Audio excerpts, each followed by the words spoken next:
less stress, more time, more money. Welcome to the Cash Flow Contractor Deep Dive. What's up, everybody? How we doing? Hey, doing great, man. We've got a beautiful day outside. Quit raining. The humidity's below 100%, so life is Finally.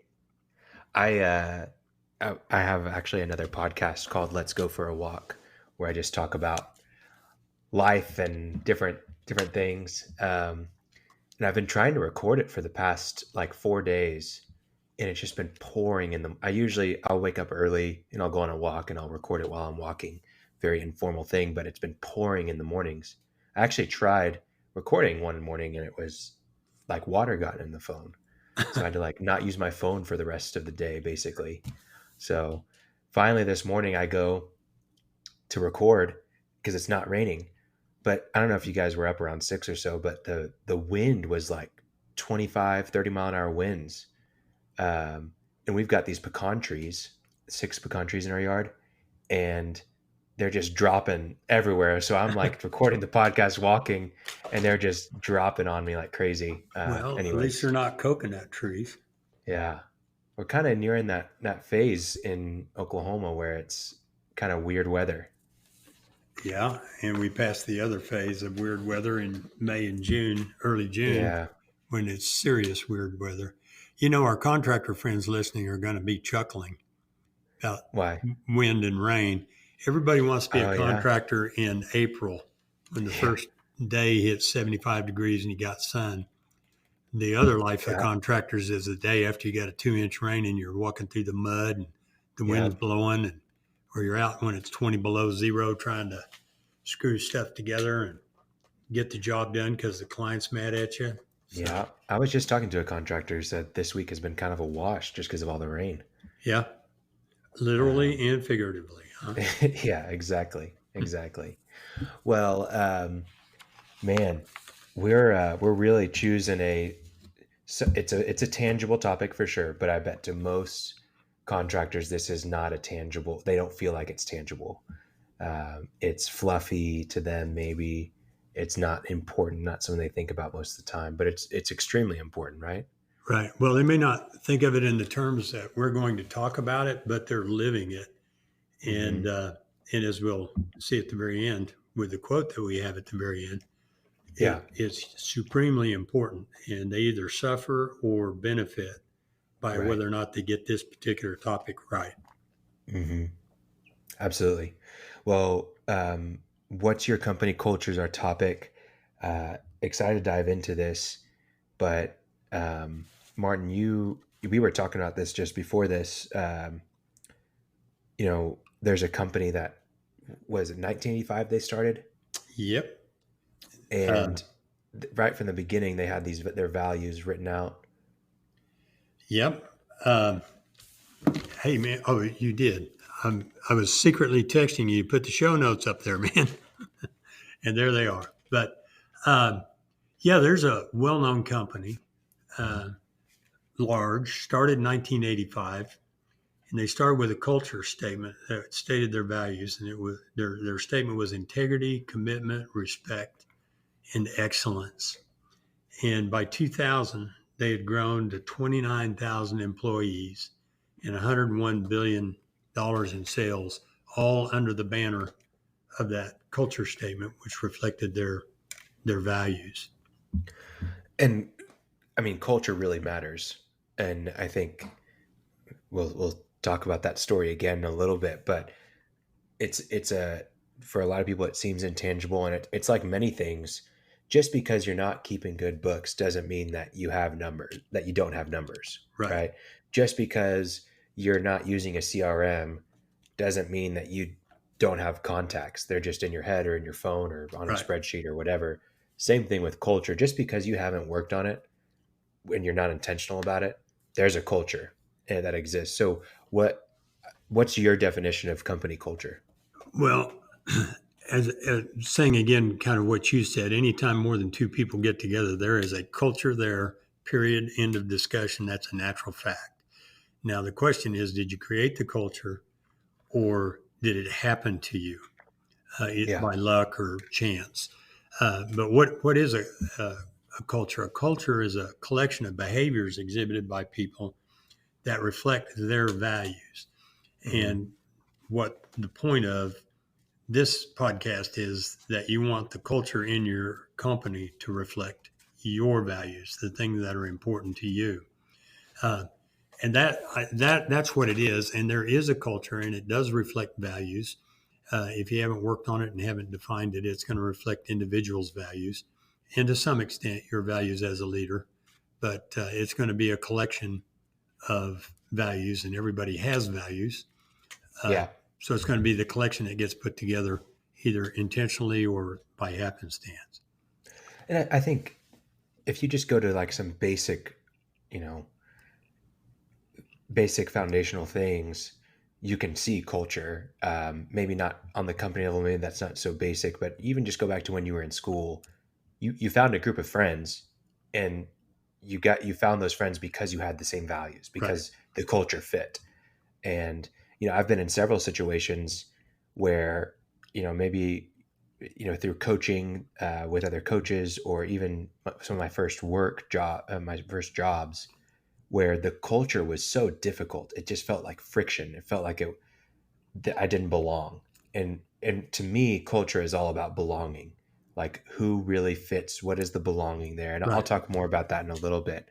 But you mentioned that it's a collection of behaviors that reflect the values of a company. So what are values? Well, I like Brian Tracy. The author Brian Tracy has the best definition of values. Yeah, he's written like 50 books, and we all have some resources from him in the show notes. But he defines a value as those things that you stand for. And sometimes it's more clear if you think of it the other way. It articulates the things that you won't stand for. Right. And I think those are really good. They're the things that are most important to you, so that if you violate them, you know it. Exactly. I think that's always a good exercise. Whenever we're doing branding for a company, and we ask them, like, who are you? Like, what words describe you? The best question is always, what are some words that don't describe you? Right. And so by going on the negative side, it always helps you to see, well, that's not who we are. That's not who we are. So I think that's a really good exercise. Yeah. I mean, one of the ways to kind of think about it in contracting, would you cheat an old lady or a pensioner out of their deposit money for fixing their roof?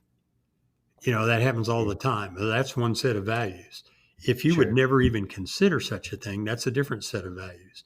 If your partner has one set and you have the other, there's going to be conflict.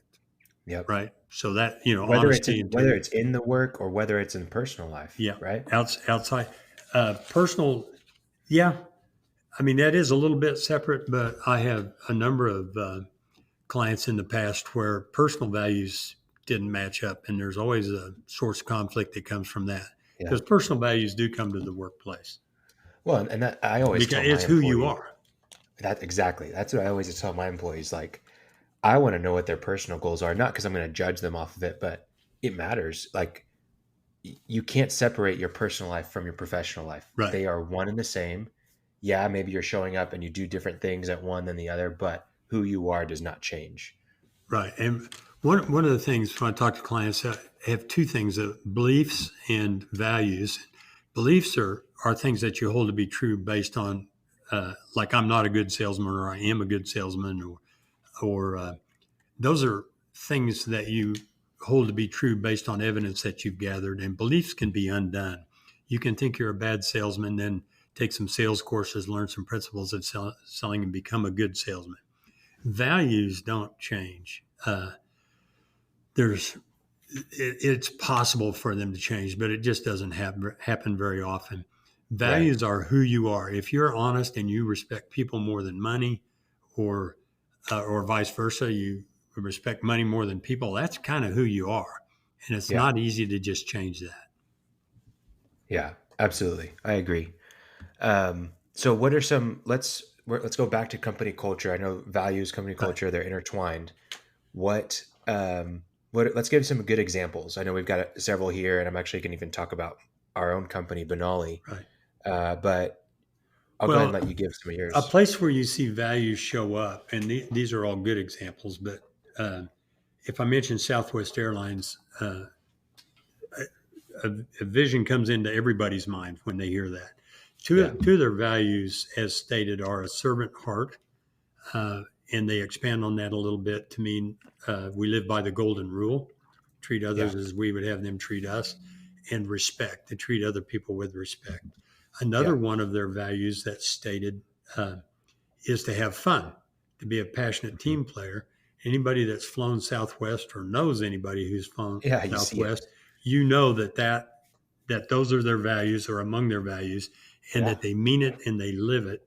And as a result, Southwest Airlines has been the most profitable airline since it was formed in the 60s, I think it was. Yeah. The other one is Chick-fil-A. Three of their values are customer first, personal accountability, and stewardship. And I think anybody who's been to Chick-fil-A understands that those are their values and that they live by those values. And they're very profitable and very principled company as a result of those. Absolutely. And another one is a company that I really like. I use them as an example. They're a nationwide construction company. I don't want to use their name, but three of their values, as stated on their website, are fairness, accountability, and consideration of others. Yeah. And I don't know that much about the company, never having dealt with them, but I do know that they have a policy in place. Fairness, accountability, and consideration of others manifest in this policy that they invoice their customer with a note that says, if we've disappointed you in any area of this covered by this invoice, circle that area and short pay the invoice. Now that is customer first, accountability, and stewardship right there. And it manifests in that action of telling the customer, if we disappointed you, don't pay us. And it also works really well because customers perceive that they're fair and they usually work things out. Yeah. So that's three where their cultures are identified and they live by it and they mean it. And it's obvious to anybody who walks up and comes in contact with those companies. Absolutely. Yeah, I'm excited to dive deeper into this topic of company culture and how you begin thinking about your company culture and developing it and nurturing it. And we'll go back to these examples because I think they really are great things to look at in more depth. I had a couple actually, so I'm going to talk about Benali, but first, I don't actually remember the name of this company, but it was an electrician, and they came up with a USP, a unique selling proposition that would differentiate them from other electricians that were out there. And it was something along the lines of, we have the friendliest technicians, and they really lived that. That was their culture. And they would actually even have bonuses and rewards for their employees for how friendly they were to their customers, but also to each other, to their own employees inside the company. And I mean, they even would come on their checklist, they had to make sure they did something friendly, not just a smile and a handshake, but there was a list of items that they could have done, whether it was taking out the trash for them or bringing the trash bins from the street or helping them mount the TV as they were there, bringing in groceries from the car. There were just so many different things that they could do for their customers, and they would have to check that they did something that was friendly for them. And then they were given rewards and bonuses for how friendly they were. And man, it just changes everyone's happier. You're happier when you're nice to people, when you're caring and friendly, and just change the complete culture and it separated them from every other electrician in their area. So really cool example for a contractor there. For ourselves, for Benali, we really do have to work as a team. We're essentially an outsourced team for contractors, for manufacturers, for their marketing, for their sales enablement, for software. And whenever we, are an outsourced team for somebody, we've got to have our stuff together, because if we're going to be that for somebody else, we really got to know what's going on. So I came up with 6 core values, and actually did this with the team as well. But the 6 are: together is better, always be inspired, just be real, make it work, change is certain, celebrate good times. For together is better, we are unified in our goals, in our work, and in our wins, in our losses, because teams do it best. We always want to approach it with a team mentality, set each other up for success, always approach it together. For the second one, always be inspired. We want to be eager to learn, to grow, to work on things that we're curious about. We don't want work to become mundane. We always want to go into things with a fresh perspective and a desire to grow through it and learn through it. The third one is just be real. We're not afraid to tell or hear the truth and learn from it. If we're going to improve, we have to be able to be honest with each other and with ourselves and know that it's okay if we make mistakes, but we just need to learn from it and move on. And that's what will make us better in the long run. The fourth one, which I think is really our pillar, is make it work. We have to each individually be problem solvers and solutions finders who will never settle for just okay. And man, everybody has had to go through this on their own of like figure out how to solve this problem. Absolutely. And not just be like, okay, this is how it is, I guess I can't do anything. And not like, oh, well, I've got to wait on so-and-so. No, everybody's got to make it work. The fifth one, change is certain. We're constantly looking to improve and understand, and it's okay to tweak things. I think if you get stuck in a rut of like, no, this is how we do it and it's never going to change, or wow, like the market's changed, or, there's this new feature or new thing that's out there, we have to be ready to improve and ready to change things. Because if we're stuck in our ways, we're never going to be able to adapt to the times. And that's a great point on a cultural fit too, because there are a lot of people who don't want change. They want to learn how to do something and stick with that. And they're upset when there's an old saying, if it ain't broke, don't fix it. Other people out there saying if it ain't broke, break it. Yeah. And that's constant improvement. So anyway, that's a great place where conflict of values can cause a lot of problems. Yeah. And our last one is celebrate good times. And we need to be proud of our work, but we also need to advocate for each other and to do our best. Like, you always want to be celebrated by the people that you do work with. It's nice to feel like, wow, like they recognize what I did and they support me. And I feel good about the work I just did because I was celebrated. So always encouraging each other, always letting people know like, man, what you did there, that was incredible. And on the flip side of that, hey, that's not good enough. That's on the just be real side. So you got to have both sides of the coin. And really I really like our core values. I think that we do live them pretty well, and having these has made everything so much easier and more clear. And I know we're about to go into this, but I'll go ahead and give my answer for it. Like the where I would start with company culture. I know that's where, if you've never worked on this before or thought about it, or written things out, where I would start with company culture. I know you've got a different one, Martin, but I would even just start with the vision, and know where you're going to go. And once you do have that vision and you're ready to start working on your culture, just start thinking about how you're going to get there. How do you want to do it? Are you going to lie, steal, and cheat your way to your vision? Probably not. I hope not. Not a good recipe for success. How are you going to get there? Do you want to be stressed out? Do you want to work 80 hours a week to be able to get to your vision?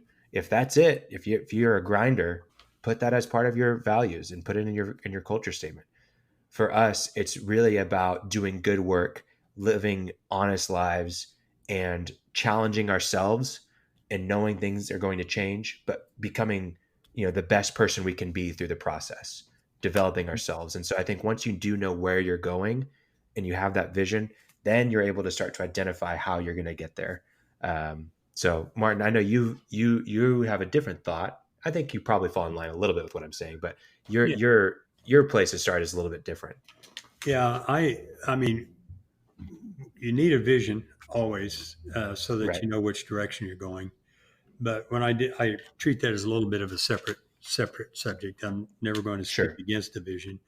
But as a practical matter, when I'm working with people and we want to start coming up with a company culture, which we embody in a company culture statement, of which we have a copy of one in the show notes, it starts with identifying your values, because you can't match something to something else if you haven't defined either one of them.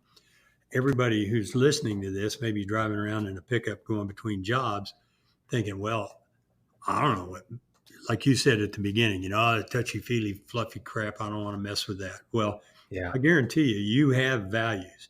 You know when you screwed up. When you violated your values, that's when you get a knife in the gut, and it hurts for more than a day. Maybe you got caught lying. Not that anybody listening would ever lie, but a little white lie that you didn't correct that grew into a bigger lie, and you got caught. And it's terrible because it's violating your values. There are people out there who couldn't care less if they got caught lying, because that's their modus operandi. So the first thing is to identify your values. And if you think about it, you know what they are. But sometimes it takes prompting. It's things like thinking about, what do I think about money? Is money the most important thing to me, or is it just something I need in order to carry out my life? But what do I think about money? Where do I stand on health? Is my business or my job or my work or that of my employees more important than my personal health? So I'm driving myself into an early grave. How do I feel about my family? Do I have a work-life balance? How do I feel about customers? Some of my clients think customers are the most royal pain in the ass that you could ever have to do with. And some of them are. But if you don't like culture, if you don't like customers, that's some values. Or if you do like and value customers and respect them and love them, and you bring on people who don't, that's a conflict. What do you think about fun? Should work be fun? Are you a team guy, or are you a bunch of lone wolves out there? Do you care who gets credit for doing things well? Respect. Are you a guy who does anything at any cost? So those are the type of things you have to think about that are most important to you. We'll talk about this a little more later on, but you have to be careful with platitudes, because quality, service, those kinds of things are integrity, quality, and service are invisible words in marketing, because everybody says it, nobody sees them. Those are good words. And later on, we'll have to figure out integrity. What does that mean? Well, of course, everybody says, of course, integrity is important to me. Well, you identify what it is, and then what that is, you refine it a little bit. So what integrity means. I do what I say I'm going to do. When I say I'm going to do it, I communicate immediately if I find that I can't.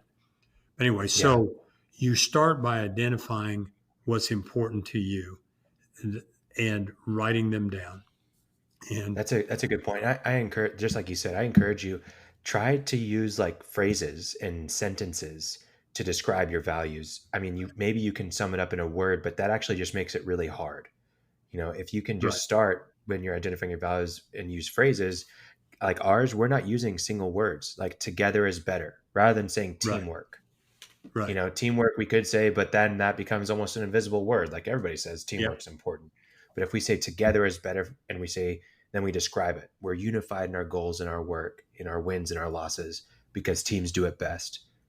That's teamwork, but I've just said it in a way that really resonates and is more clear. Right. So use phrases when you're identifying those. So you said that it's important to start with identify your values, and I agree. I think it is, a great starting point.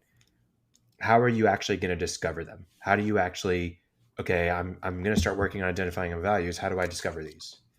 Well, again, there are some topics in the show notes that'll prompt your thinking, but your real values are the things when you feel completely satisfied. You're proud you finished the job. The customer was happy. Your people got to go home on time. You're proud of your team. Maybe a team member stepped up to the plate and did more than you expected. And you really viscerally feel good about that, very satisfied. You've touched on some of your values. Conversely, what I'd said earlier, if you do something and you screwed up and you screwed up and maybe you covered it up and maybe you didn't behave the way you want and it really hurts, you've identified one of your values, the opposite of whatever caused that. And so everybody could write down 100 values, but to get it down to 4 or 5 things that matter most to you. And you have to do it by realizing what matters to you, both on the positive and what matters to you on the negative, so you can avoid it. Yeah. I had a great mentor, Tim Mannon, who really helped me to find my personal values and my wife and I's values when we were doing marriage counseling with him before we got married. And he really said, anybody can go and write values on a piece of paper. Like I can sit here and say, oh yeah, I like the idea of that. That sounds great. But really you've got to look at, your behavior, but look at where you're spending your time. Look at where you're spending your energy and your resources. If you're spending your money ordering pizza every night, you probably shouldn't put health on as one of your values. You know what I mean? Yeah, it sounds health good, is not one of your values, and perhaps it should be. Sure, exactly. And so that's where you're going to have to, but then again, and we'll talk about this more. Yeah, maybe health should be one of your values, so you write it down. The reality is, like, it's not. If you're not able to live that out, it's not actually a value. Right. And being able to actually deliver on your values and live out those behaviors is so crucial, because if you're going to have a company culture that really sticks, you've got to go do it yourself. You have to be the role model, the example, to be able to really you have to live it. You have to live it. Matter of fact, on that point is, if you're not capable of living the values that you're professing, then don't list them as your values. You're better off to not have them than to have them and be inconsistent, because people will become cynical about everything. Everything. Yeah. So when you're developing your, company culture statement, your values, you've got them written out. What is like the next step? Okay, so I've got these, values written out and I've developed my culture statement from it. What now what? How is this going to change? How is this going to impact my business? Oh, well, okay. The next step, once you've listed them, is to flesh them out a little bit. Right. But you've got them fleshed out. Like, okay, we've got this figured out, right? What would be the next thing to do? Oh, they make everything, they change everything for you. And you have to one of the main advantages of having your values laid out is that you can begin to acquire people who have similar values. Mm-hmm. And that's like being in the zone. People say, well, I don't know how I got there, but man, I was in the zone. Well, you're in the zone with your team if everybody shares the same values. And we've discussed this a little bit beforehand. If you already have a team, some of them will and some of them won't. Maybe you're a lucky few, everybody matches your values that happen to you. But typically you're going to have to know what your values are and then look to accumulate people with similar values into your company. We've talked about this too, but people don't generally change much. If you, going back to our fleecing the old lady out of her deposit on a roofing job, if you have somebody who's willing to do that, then they're the kind of person who's willing to do that. And if that's inconsistent with you, you're not really going to change that person. Not to say anybody hasn't ever changed their values, but it doesn't happen very often. If that's who they are, then typically you have to part company and part company with inconsistent values, and then accumulate people who have similar values. And there are ways to, in the interview process and when you're meeting people, bring them in to begin to look for consistent values. Yeah, absolutely. Well, I think that's absolutely right, that you have to start, whenever you're hiring people, that has to be at the core. Like and this gets into a whole different topic, but you're big on hire for value, not for skills necessarily. I mean, obviously. Well, that old saying is you hire for skill and fire for attitude. And what that's saying is you hire for skills which you recognize and can test for, but you wind up firing that great employee who had these high skills. Maybe a machine operator or something could do really well, but didn't show up, caused lots of drama, fights at the workplace, stealing tools, doing side jobs. So you fire him for attitude, but what you're you're really firing for is their values aren't the same as yours. Yeah, absolutely. Well, I think what I always try to consider with my company, I know I'm not a contractor. I probably see a lot of my employees than most contractors do if they're on different job sites and all these different things. But I always try to think about, in not in terms of I need to fire this person because they don't fit, or I need to only hire people that are going to fit. I just think about belonging. I think we all want to belong. I think we all want to be safe. If you look at, how, Hey, we're getting a good look at your values yeah, by those yeah, you sure comments. are. There are people Yeah, who wouldn't say that. sure. But I think, if you look at how civilization starts, people start trusting each other to be able to go and, leave the tribe and go hunt and know that they're not going to be, everything's going to be taken away. There was safety there. There was belonging. And I think we all want that in our lives, but especially in our work. We want to know that, we belong in the right place. We fit and we're safe where we're working. They're not going to cheat us. They're not going to fire us or whatever it is. And same thing as the owner, you want to feel safe with your employees. I trust them to take care of my business. Right. I trust them with different aspects of what I have. And one of my Mount Rushmore's little hint at it is The Culture Code. It's a book by Daniel Coyle, and basically he studies highly successful groups. He sits with the San Antonio Spurs for an entire season and gets to know okay, what makes them tick? What makes them such a successful group? They've been to the playoffs for 20 straight years or something crazy. What is it that they do that's different? And in there, he talks about belonging, and he talks about some cues that really fall in line with that. And the cues, there's 3 of them: energy, individualization, and future orientation. So you can tell that someone feels like they belong in your company, and they belong if they have those 3 things. So the energy, they're investing in the exchange that is occurring. So they're invested in what's going on. You can see that in them.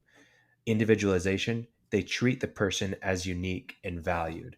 So if your organization is treating your employees as unique and valued, they're going to feel like they belong. And then future orientation, they signal the relationship will continue, that it's not ending. And if you can see if your organization, if your company is providing that for employees, but you see those in return, that they feel those things, then you've got a culture that's going to be highly successful if you're following the culture code. And so I don't know. I just always think about it in those terms. I'm trying to make sure that employees feel safe here, but also that I feel safe with them.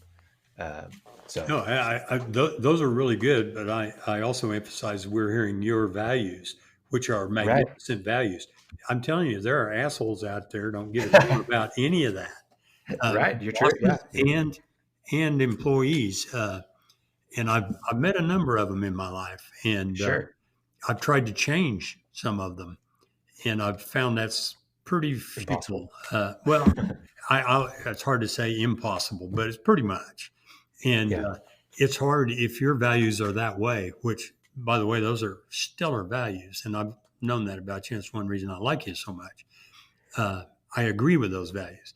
But there are people out there who really don't. And they'd be sneaky about it. Some are obvious about it. But when you discover somebody who fundamentally disagrees with that, wants the credit, wants the money, and is disruptive to your team and won't share it, what are you going to do with them on your team? Get out of there. Okay. So we agree on that. Absolutely. I've always hated firing people. I used to say that I really was delighted when I caught somebody stealing from me, which has happened probably 4 times in the last 40 years. Clearly, absolutely, unequivocally caught them stealing, confronted them. They admitted it. And one of the most delightful things in my life, your ass is out of here. Because no question about, did I give them a chance? And did I explain it well enough? And is that on me? It was just clear.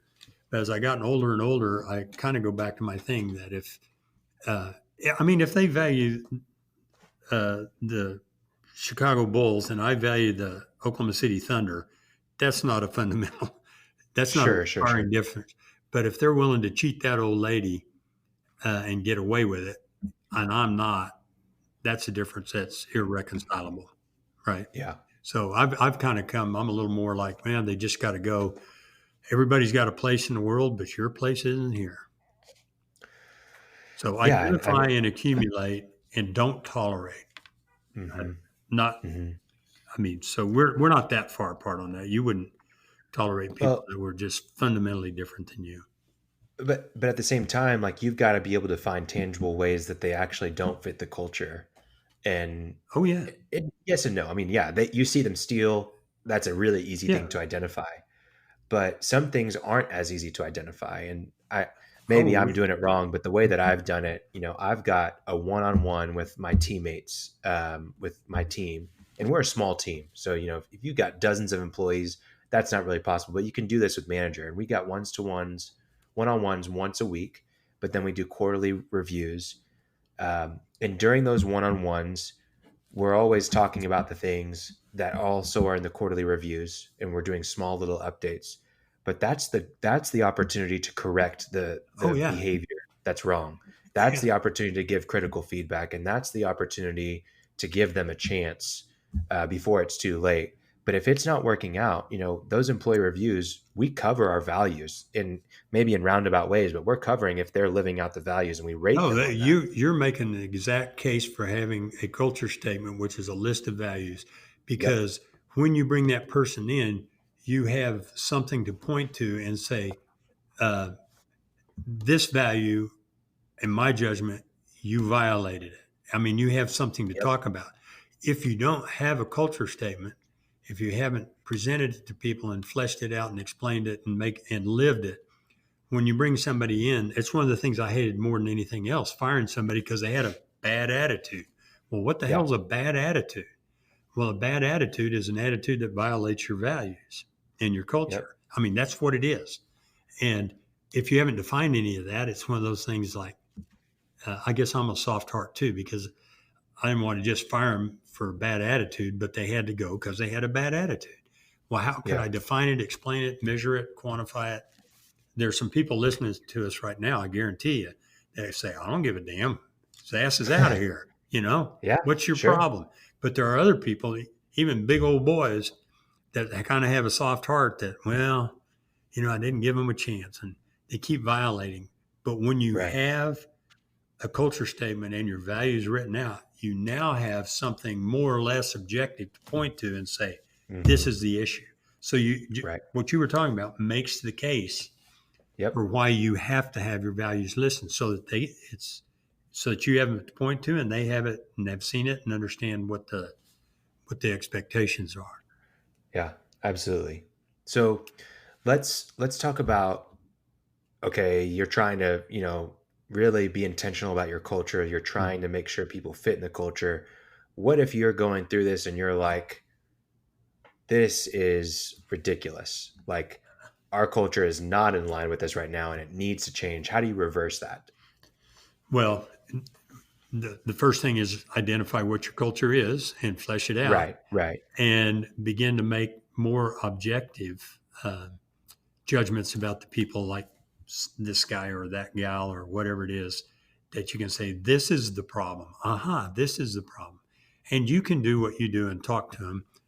I just on a way shorter leash. If people are inconsistent with your values, they just got to go. Yeah. I mean, that's the hard ass way to look at it, but they just got to go. You're not going to change them, and it's also not your job to change them. Yep.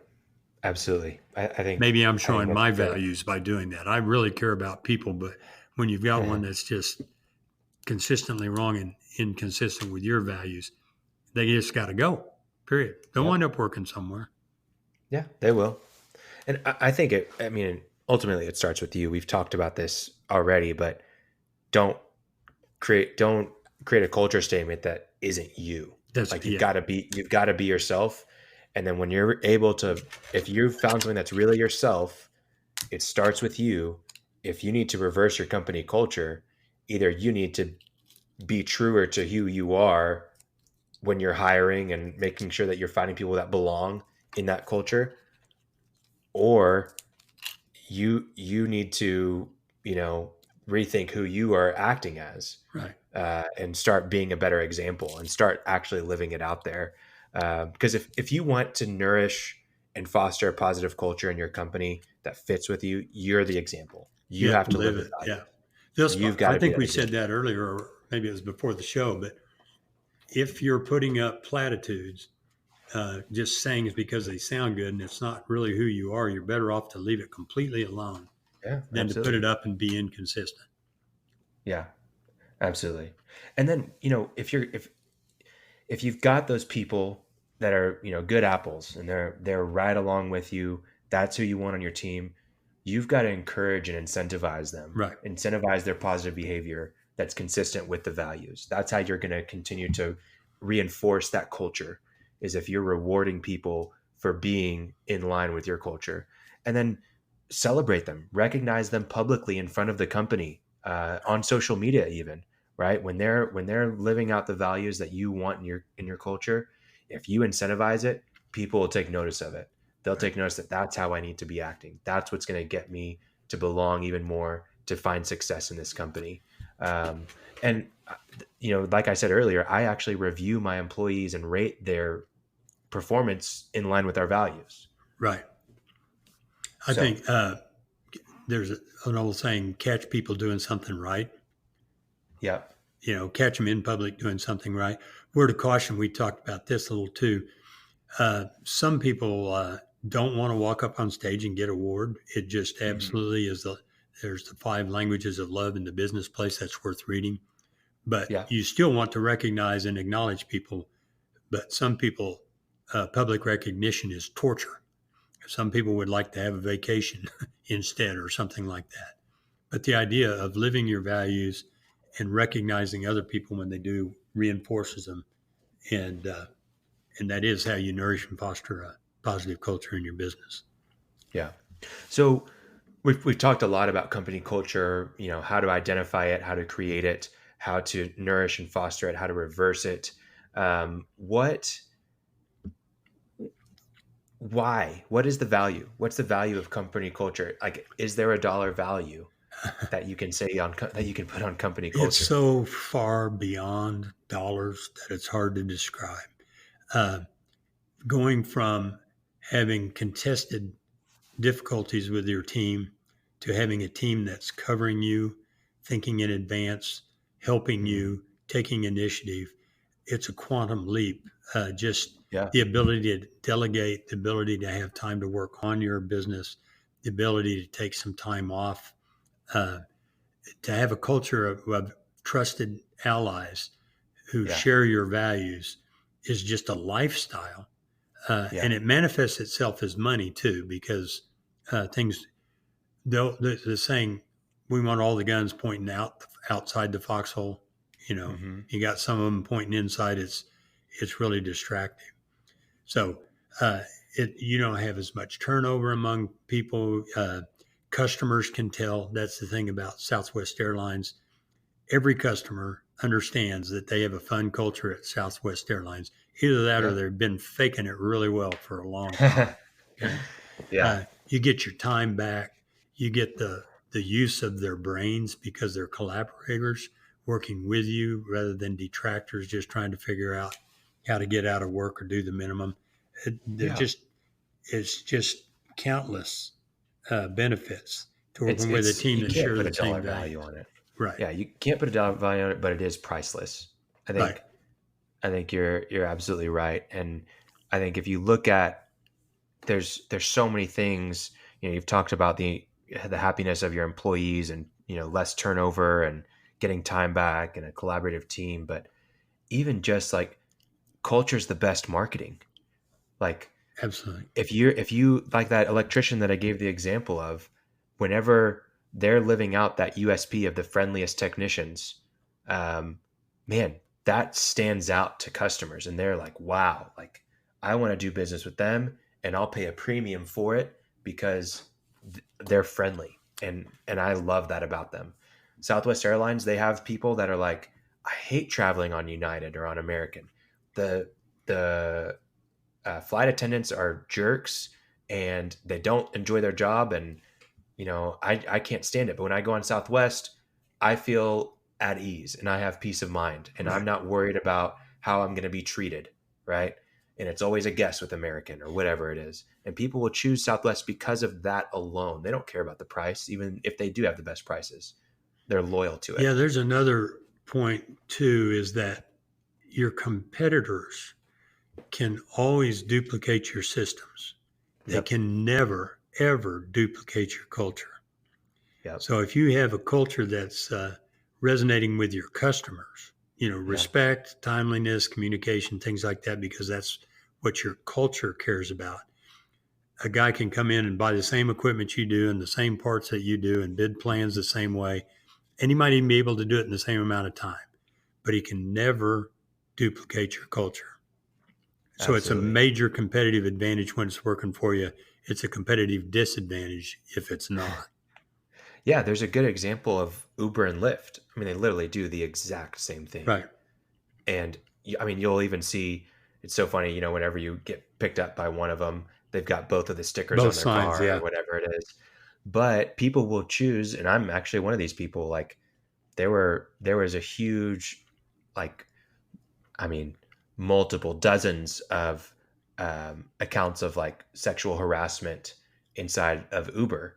Right. And I remember that. I remember, I've got friends that live out there in Silicon Valley, and nobody wanted to work for Uber. They were literally trying to find people and paying them like twice as much as people were getting paid at Lyft, but nobody wanted to go because of all these accusations and accounts like actually went to court and were found guilty.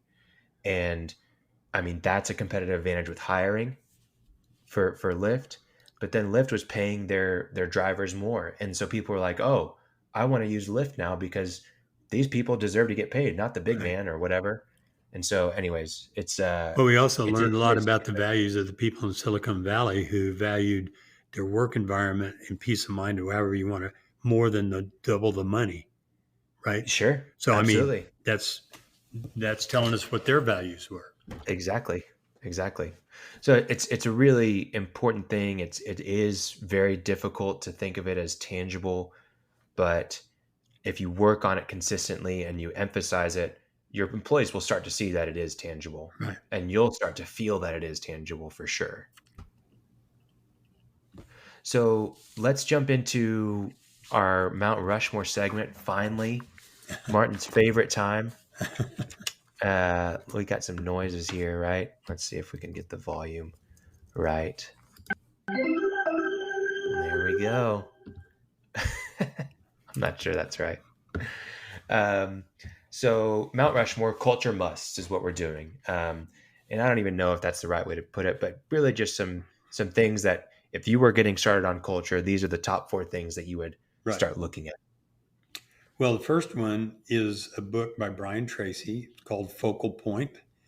And it has a lot more in it than just this, but he marches you through the process of identifying your values. So it really is invaluable of how to actually do it. If we said anything that's convinced you that it's important, that's a great place to start. There's another book I mentioned in a prior episode that's called Hiring for Attitude by Mark Murphy. So in Focal Point, Brian Tracy's showing you how to identify your values. And in Hiring for Attitude, Mark Murphy is showing you how to hire people to match your values. So right there in those 2 books are guides to actually getting it done. We have a sample cultural statement in the show notes, and I encourage you to pull it out and look at it. It's not an exhaustive list, but there are a lot of things on there. But it shows you how you take a word, like one of the values of your company ought to be, or maybe, profit. Yeah. Well, what does that mean? If you just throw profit out there, a lot of people would think, oh, you're a greedy money grabber. But you can identify profit and what profit means to you. So it's really, when people look at something like that, the light goes on. Oh, I see how we can actually use this. Yeah. And then the last thing is an alignment. And once you know what your values are and you have a cultural statement, then we need to present that to the team so that they understand that, hey, there is a culture statement here. they are serious about it. They're not going to believe you're serious about it until some time's passed and you've lived it out. But that's how you start. You can't hold people accountable to do or understand something if you haven't told them what it is. So that's the 4. Focal Point by Brian Tracy, Hiring for Attitude by Mark Murphy, the sample culture statement in the show notes, and an alignment process. Yeah, you do a great alignment. I got to be a part of one of them, and it was really fantastic. Really cool to see these employees that had no idea, finally get in line with the company and really understand it and feel invested in too. So I think it's really cool. So I've got 4 here, and these are just things that I would encourage you to do. First is just starting with yourself. Be yourself. Know who you are and who you're wanting to become. And if you can find out who you are, especially if you're a small contractor and you don't have a huge team, if we're talking about hundreds of employees, it's a little bit harder to implement, just who you are into the company. But if you can start with who you are and what you want and your vision, in my opinion, that's going to help you to really be intentional about your culture and to communicate it well and to live it out once you have created that culture. My other encouragement is to go and find companies that you feel like fit your values, and that you have, you desire to have a culture just like them, and go and follow them. Go and maybe try to grab lunch with somebody there and learn about their company, learn about how they do things, but use them as a role model that you can then use as a blueprint to, work on your culture and start to implement as well. Do it while being yourself. Don't try to be someone you're not, but just get ideas from them. If you start surrounding, it's kind of like you are who you surround yourself with. If you start surrounding yourself with companies and following companies that you feel like fit your values, you're going to be able to better implement them inside of your own company and become more like them. So that's my second one. Third is employee reviews. I can't emphasize it enough. It's helped our company a ton.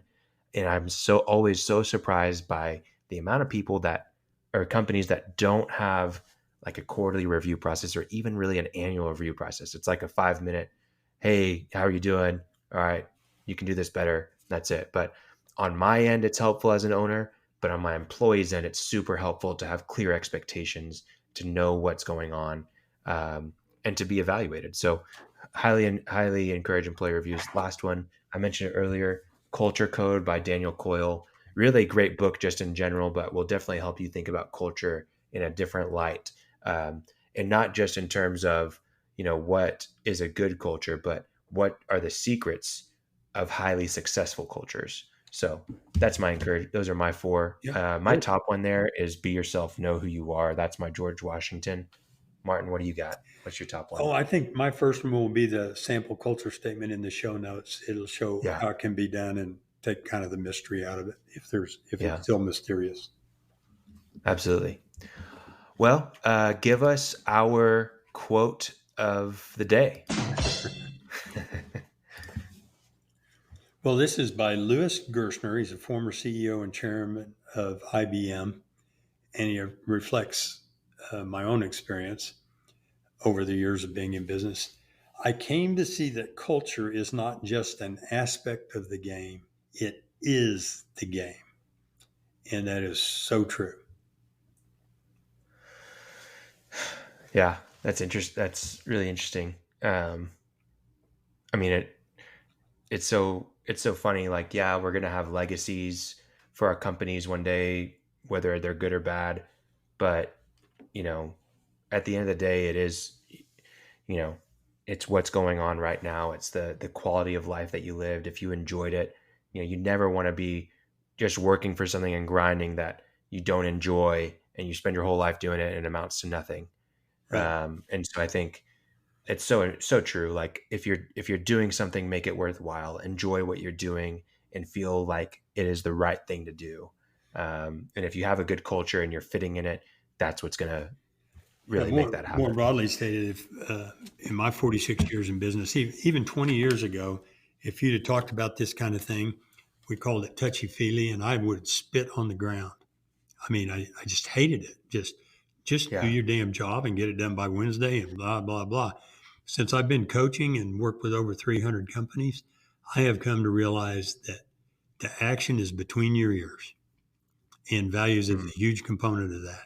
If you don't get your head right, and you don't get your values right, the rest of it's going to be perpetual chaos. Yeah. Well, what is something that contractors can actually go do?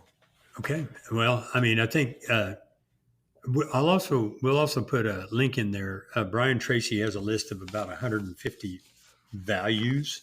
Yeah. Like accuracy, family, calmness. Anyway, it's a place to kind of go through, but they can actually make an effort to write out the things that are most important. If they don't come up with just a word, they can do, as you said earlier, write out a sentence. Yeah. Write them out. If you write 20, that's fine. If you write 5, that's fine. You'll pare them down, combine them maybe, but lend some time to thinking, that really makes me feel good. And when this happens, it really makes me feel bad. And start identifying your values. Yeah, absolutely. I encourage, while you're doing that, if you feel like there's employees that really do embody your culture and you want more people like them, review, after you've written some of these out, review them with those employees, see what their thoughts are. They're going to bring up some that you can't think of, but when you include employees in things like this, it shows that you're investing in them. You give them that energy. I'm not saying that they have the final decision. You've got the final decision, but at least include them to know that you value them and that you want them around. Right. Either that or ignore them, just depending on your values. They're chattel. You can get more people. Yeah. Yeah, they grow on trees. Yeah, they're everywhere. So you had mentioned that company that started in 1985, well-known company, $100 billion in sales. What? Tell us about how that worked out for them. They had written out their culture statement. Yeah, well, it's an interesting one. We said that if you're going to take the time to write out a culture statement, you better live the values. And that company was Enron, which I think people may have heard of. If you'll recall, they had integrity, commitment, respect, and excellence as their values. And those words were visible. I have a picture on my computer of those words on the wall in the lobby over the shoulder of Ken Lay being walked out of his offices in handcuffs by the police. And I think that they were inconsistent with those values. And they're both, he and what's his name? Jeffrey Seller, I think. Skillings, yeah. They're both convicted felons. And one of them died, I think. But anyway, that's enough to make you cynical about culture statements and value statements, but it doesn't have to be that way. Right. Crazy. Yep. There's some update that we got to give.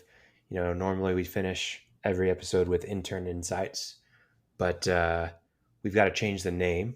Ethan is actually no longer an intern. Starting next Monday officially. Yep. And are you he's going a to pay full-time him? employee. Are you going to pay him? Well, he actually just wants to be a part of our culture. That's one of our values. Is to listen to us and write these notes down. He's getting an education, and you're going to pay him in addition to that. We're paying him. We're paying him in addition. Well, I guess if that's consistent with your values, go ahead. Well, yeah, it's going to be Ethan's Insights, I think now, not Intern Insights. Ethan's Insights. What's funny is we actually have another intern who's still going to be an intern, and his name is still Ethan. So we technically probably could bring in Intern Ethan, a different one, and still have the same segment. But no, this is Ethan's Insights. Ethan, you ready for our 1 minute recap? Yes, sir. All right, let's maybe. Oh, different. No, where's that other? Let's do the other one. All right, I want that music in my truck. All right, you ready? Let's do it. 1 minute on the clock. Go for it. All right, culture will exist whether you create it or not. Writing down your values is not enough. You have to live by them. Values are not those things are the things you stand for, and articulate what you don't stand for. Understand your employees' goals. This will give you a better understanding of how they fit into your company culture. Values are not easy to change. Values are who you are. Your culture can differentiate you from competitors. Competitors can copy your systems, but they can't copy your culture. If you are not capable of living your values, change your values. Know your values and look to accumulate people with similar values in your company. If your company has a culture statement, employees have no excuse for breaking company values. If they do not fit in the company culture, they must go. And don't create a company culture that is not you. And lastly, my biggest point is culture can bring more value than money to your company. You can't put a dollar amount on company culture. Hey, that's pretty good. All right. Pretty good. Anything you left out there, Martin? No. One little subtlety is values represent what you stand for or what you won't stand for. Meaning, I won't stand for that, So, but really good. Matter of fact, how did it take us an hour when he got that all done in? I know. Second? We're long-winded. Man, long-winded.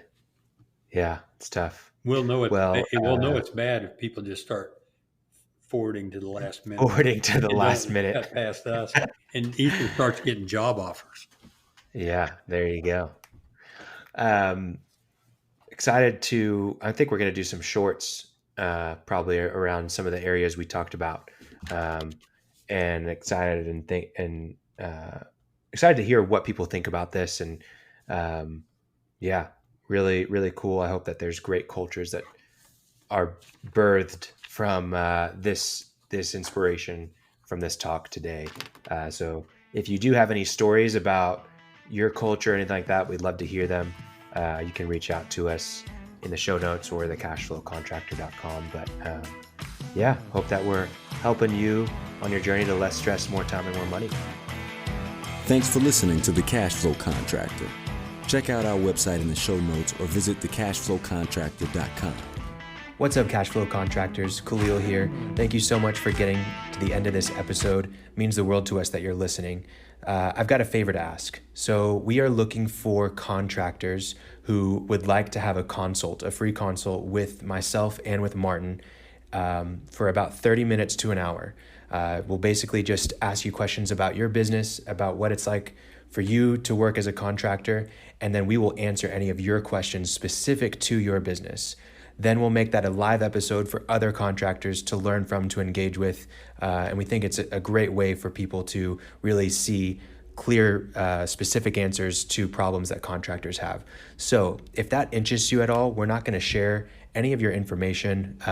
You don't even need to say your name on the episode, but I think we want to get some more of these episodes out there. And if you're willing to do that, we've got a link in the show notes that allows you to just submit a form for a consult. Then we'll schedule it with you and record it, and we'll put you live on the podcast. So if that interests you, please check it out in the show notes. If not, no worries. Or if you know someone else that you think would be interested in it, send it to them. That'd be great.